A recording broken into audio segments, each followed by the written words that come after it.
సంవత్సరాల క్రితం చందర్గా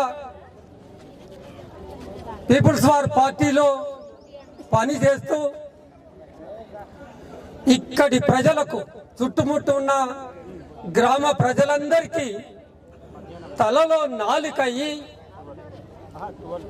వాళ్లకు వాళ్ళ కష్టాలు నష్టాలు తీర్చడానికి తన వంతుగా కృషి చేస్తే ఈ గ్రామ ప్రజలు చుట్టుపక్కల గ్రామాల వాళ్ళందరూ ఇవాళ ఆయనను గుర్తు చేసుకొని కన్నీరు మున్నీరుగా విలపిస్తా ఉన్నారు. పాలకులు గనక వీళ్ళు కేవలం ఏడుస్తూనే ఉన్నారు. మేము వీరోచితంగా చంపివేసి చాపలో చుట్టేసి వీళ్ళ చేతిలో పెడితే కేవలం దహన కార్యక్రమాలు అంతిమ కార్యక్రమాలు మాత్రమే చేసుకుంటారు అని కనుక పాలకులు గనక భావిస్తే మీ పీఠాలు కదిలిపోతాయి. గుర్తుపెట్టుకోండి. వాళ్ళ దుఃఖము, వాళ్ళ బాధ, వాళ్ళ ఆవేదన ఒక్కసారి అగ్రంగా మారినప్పుడు, అది మహోజ్వలంగా మారినప్పుడు మీ పీఠాలు తప్పకుండా కదులుతూ ఉంటాయి. ఇవాళ చందరు మన ఊరికి నిర్జీవంగా వచ్చి ఉంటాడు, కానీ ఆయన మనకు ఒక సందేశాన్ని తీసుకొచ్చాడు. కోటాను కోట్ల ప్రజలు ఇవాళ ఆకలితో అలమటిస్తా ఉన్నారు, దరిద్రంలో విలవిల్లాడుతా ఉన్నారు, కుల వివక్షతో నిరంతరం హింసకు గురవుతా ఉన్నారు.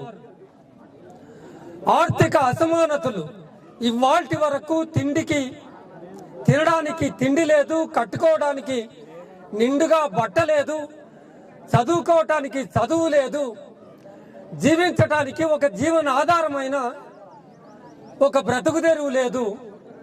వీటి గురించి ఆయన ఏ పోరాటం అయితే చేశాడో, ఏ సమస్యల మీదనైతే తను పోరాటం చేశాడో 40 సంవత్సరాలుగా ఆ సమస్యలు ఇప్పటి వరకు కూడా పరిష్కరించబడలేదు.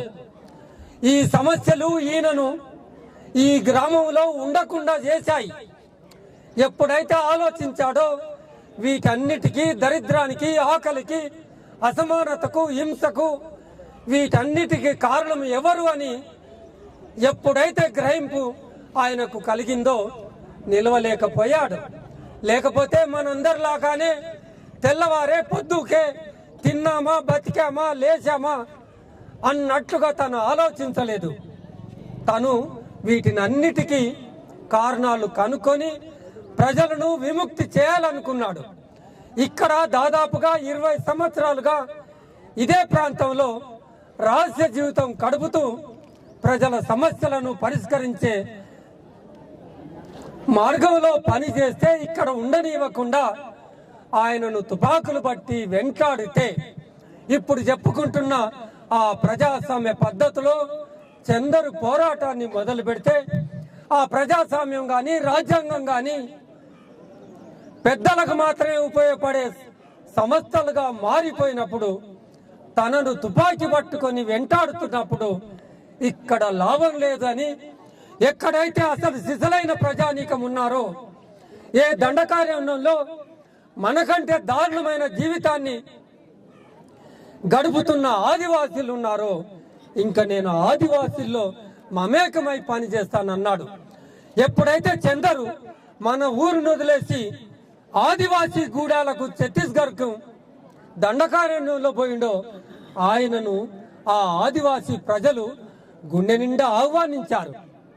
ఆయన వస్తుంటే టెంకాయ కొట్టి ఆయనకు దిష్టి తీశారు. వాళ్ళ ఆచారంలో ఆయనకు బొట్టు పెట్టారు. ఆయన మెడలో వాళ్ళ బట్ట వేసి కండువాగా మార్చి ఆయనను ఆహ్వానించి ఆయనను తమలో ఒక మనిషిగా మమేకమయ్యేలా చేశారు. నిజానికి 40 సంవత్సరాలు అక్కడ గడిపాడు కనుక చందరు మన తెలుగు కూడా మర్చిపోయేంతగా, మన జీవన విధానం కూడా, మనం తినే తిండి లేదు, ఈ ఎండలో, వానలో, చలిలో, ఆ కొండలు, కోనలు, గుట్టలు ఎక్కుతూ ఎన్ని కష్టాలు పడ్డాడు. మీకు ఒక్కటే తెలుసు, ఆ పడకల్ సంఘటన ఒక్కటే తెలుసు.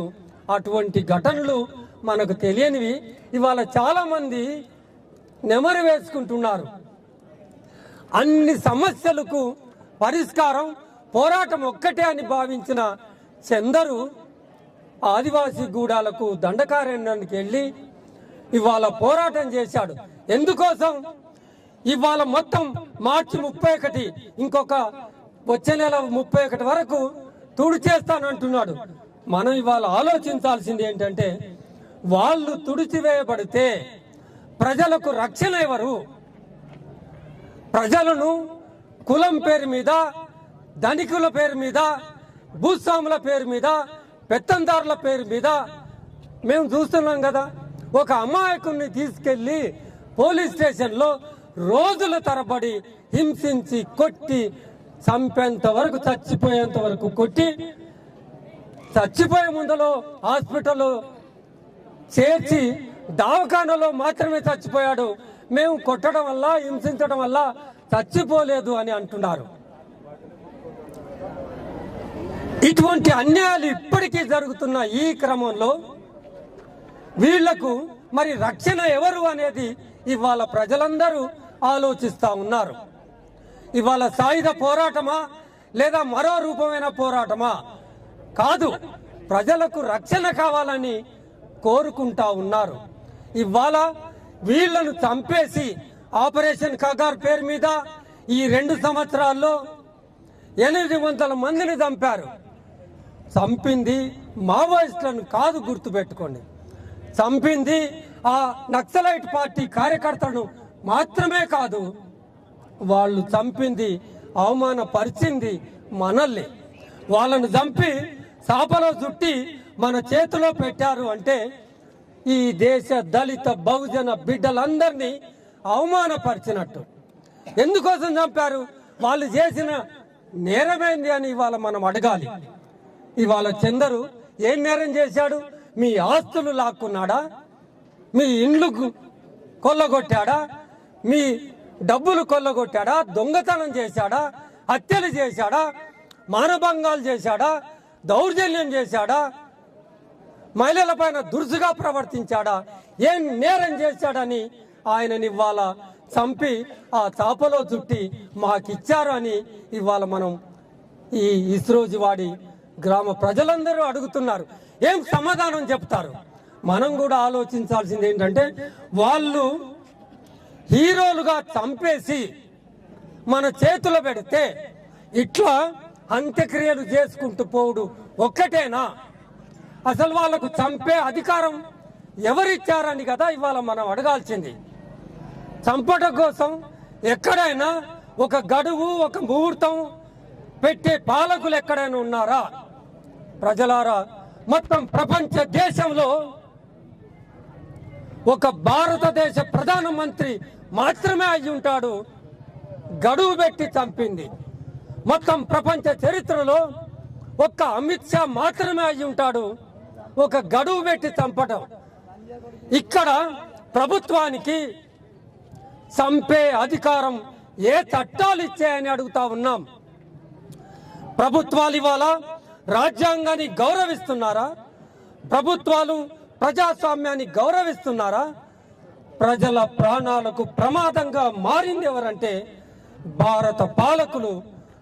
ఒక హోంమంత్రి, ఒక ప్రైమ్ మినిస్టరు భారత ప్రజల ప్రాణాలకు పెను ముప్పుగా భావించాడని గుర్తుపెట్టుకోండి. ఇంకా ఇప్పటి వరకే కాదు, స్వాతంత్రం వచ్చి 80 సంవత్సరాలు అయినా ఇప్పటికే కాదు, ఇటువంటి ఎన్ని 80 సంవత్సరాలైనా మన జీవితాల్లో మార్పులు రావు అనేది గమనించండి.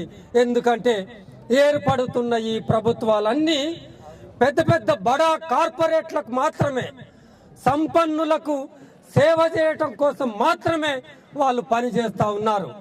ఇవాళ భారతదేశ సంపదంతా ఇక్కడ ఉన్న సింగరేణి కాలరీస్ కానీ, ఆ బొగ్గు గనులు కానీ, దండకారణ్యంలో ఉన్న ఆ ఆదివాసీల కాళ్ళ కింద ఉన్న ఆ ఖనిజ సంపద కానీ, మొత్తం భారతదేశ సంపదంతటను తుడిచి కొద్ది మంది ఆదాని, అంబానీ, పీడికేడు మంది చేతిలో పెడతా ఉన్నారు. ఇవాళ భారతదేశం కార్పొరేటీకరణ చెందింది, గుర్తుపెట్టుకోండి. భారతదేశం నేరమయమైంది గుర్తుపెట్టుకోండి. భారతదేశంలో మారణ హోమం జరుగుతుంది గుర్తుపెట్టుకోండి. ఇంతమందిని 800 మందిని చంపితే నేను లెక్క చెప్తా ఉన్నాను, దాదాపుగా 600 మంది ఆదివాసీలు చనిపోయారు. ఆదివాసీలను చంపడం కోసమే బీజేపీ కంకణం కట్టుకున్నది గుర్తుపెట్టుకోండి. బీజేపీ ఆదివాసీలకు వ్యతిరేకమని చెబుతూనే ఉన్నాం. బీజేపీ దళితులకు వ్యతిరేకమని ఆపరేషన్ కగారు రుజువు చేస్తుంది. బీజేపీ గిరిజనులకు వ్యతిరేకమే కాదు, చంపటానికి పూనుకొన్నదని గుర్తుపెట్టుకోండి. ఇటువంటి కర్కశమైన ప్రభుత్వాన్ని, మానవత కోణాన్ని మర్చిపోయిన అమానవీయమైన ప్రభుత్వాలను, ఈ పాశవికమైన ప్రభుత్వాలను ఎన్ని మార్గాల్లో వాటిని భూస్థాపితం చేయాలో అన్ని మార్గాలు అనుసరించి భూస్థాపితం చేసేంత వరకు ఈ బడుగు బలహీన వర్గాలకు, పేద ప్రజలకు, దళితులకు విముక్తి ఉండదు అని గుర్తుపెట్టుకోండి. ఈ బూటకమైన ఈ ఎన్నికలు, ఈ కార్పొరేట్ ఎన్నికలు వస్తాయి. మొత్తం 5 సంవత్సరాలుగా ఎన్నికల పబ్బం గడుపుకుంటూనే పోతారు. సర్పంచులు అంటారు, అవన్నీ లెక్క మీద జరుగుతాయి. సర్పంచులు లెక్క మీద, కార్పొరేట్లు లెక్క మీద, అన్ని వాళ్ళు లెక్క ప్రకారంగా జరుపుకుంటూ పోతారు. కానీ ఒక లెక్క ఉందా? మీరు చెప్పిన సంవత్సరానికి 2 కోట్ల ఉద్యోగాలు ఇస్తామన్నారు కదా, ఆ లెక్క చెప్పండి మాకు. ఎంతమంది యువకులు ఇవాళ నిరుద్యోగంతో కొట్టుమిట్టాడుతున్నారు? ఎందుకు పనికిరాని చదువుని చెప్పారు కదా, వాళ్ళ పొట్టలో ఒక అక్షరం కూడా లేని చదువు చెప్పి సమాజానికి పనికిరాని వాళ్లకు, ఉద్యోగాలకు పనికిరాని వాళ్ళను, ఇంగ్లీష్ మాట్లాడలేని వాళ్ళను తయారు చేస్తే నీవు ఇచ్చే 2 కోట్ల సంవత్సరానికి ఉద్యోగాల్లో ఎన్ని కోట్లు ఇచ్చావయ్యా? 14 సంవత్సరాల్లో నీవెన్ని కోట్ల ఉద్యోగాలు ఇచ్చావు? 80 కోట్ల మంది ప్రజలకు బియ్యం పంచుతున్నానన్నావు. అంటే అంత పేదరికం ఈ దేశంలో ఉంది కదా. అందుకని ఒకటే తస్మాత్ జాగ్రత్త. ఆ నిరుద్యోగ యువత, నీవు చెబుతున్న 80 కోట్ల బియ్యం అందుకుంటున్న ఆ ప్రజలు నీ పాలసీ విధానాలను గమనిస్తున్నారు. ఎప్పటికోసారికి తప్పనిసరిగా మావోయిస్టు ఉద్యమాన్ని మట్టుబెట్టానని విర్రవీగుతుండొచ్చు, కానీ ఆకలిగొన్న ప్రతి ఒక్కడు మావోయిస్టుగానే తయారవుతాడు. జాగ్రత్తని తెలియజేస్తాడు.